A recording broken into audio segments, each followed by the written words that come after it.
Selamat pagi, salam sehat, salam sejahtera buat kita sekalian pada hari ini, pada saat ini, saudara-saudaraku yang seiman. Semoga pada hari ini kita boleh kembali merasakan perjumpaan kita dengan Tuhan di dalam aktivitas yang akan kita jalani. Dan semoga hikmat Tuhan memampukan kita melakukan apa yang Tuhan inginkan.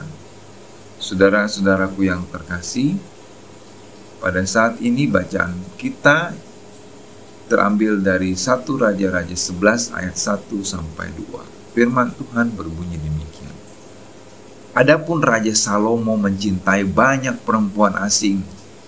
Di samping anak Firaun, ia mencintai perempuan-perempuan Moab, Amon, Edom, Sidon, dan Het.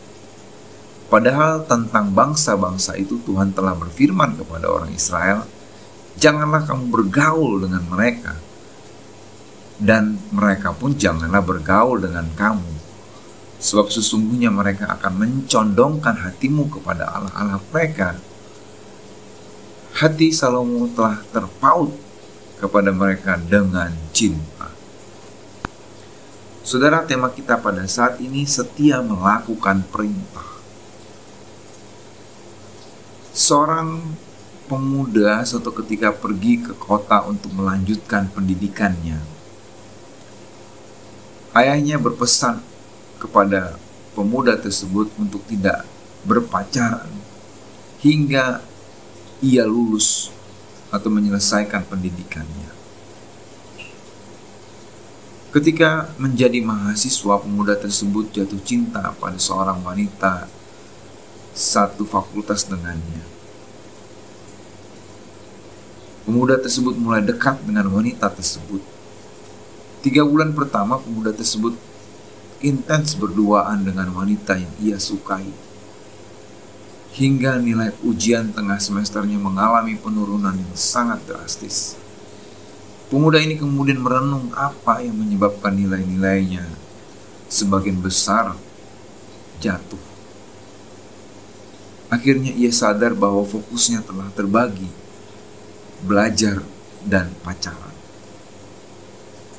Saat itu pula ia mengingat pesan orang tuanya untuk tidak berpacaran hingga ia lulus perkuliahan. Sejak saat itu pemuda tersebut memutuskan hubungannya dengan wanita yang ia sukai.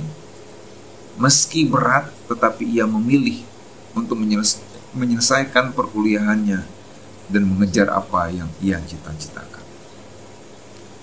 Saudara-saudara terkasih, kisah ini mirip dengan kisah Raja Salomo dalam bacaan kita pada saat ini. Tuhan telah berpesan kepada bangsa Israel, kepada Raja Salomo, agar mereka jangan pernah bergaul atau berhubungan dengan wanita atau orang di luar daripada Israel.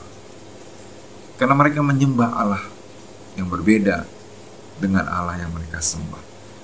Dan itu akan menyebabkan mereka terkontaminasi, menyebabkan mereka menyembah Allah lain.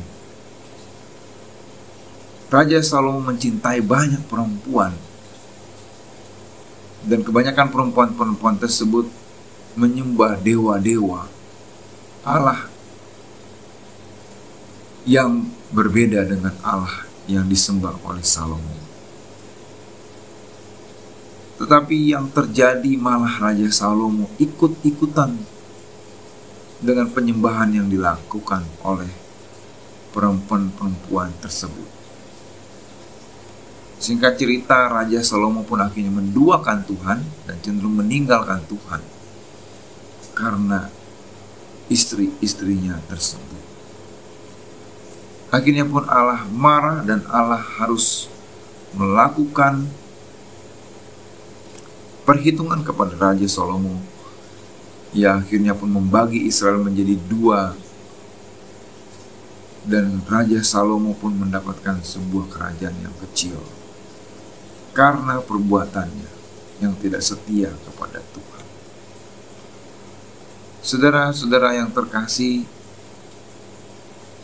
Tuhan memberikan perintah kepada kita agar kehidupan kita selamat, agar kehidupan kita baik.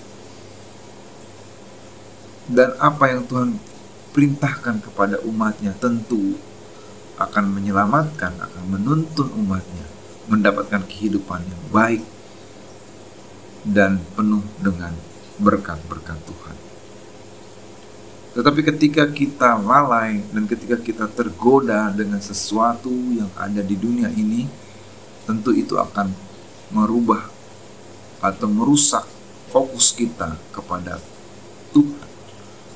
Maka dari itu, dari dua kisah ini,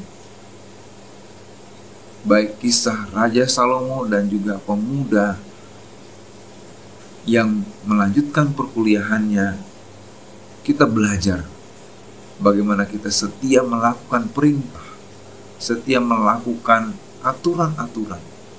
Karena dengan itu kita selamat, karena dengan itu kita dapat mencapai apa yang kita cita-citakan. Setia melakukan perintah, karena dengan itu kita akan selamat, karena dengan itu kita akan mendapatkan pemeliharaan Tuhan yang sempurna. Mari kita sekuat tenaga, sekuat seluruh kemampuan kita melakukan perintah-perintah Tuhan dengan setia. Karena itulah yang akan menyelamatkan kita, menyelamatkan keluarga kita. Selamat berusaha, Tuhan Yesus menolong dan memampukan kita. Amin.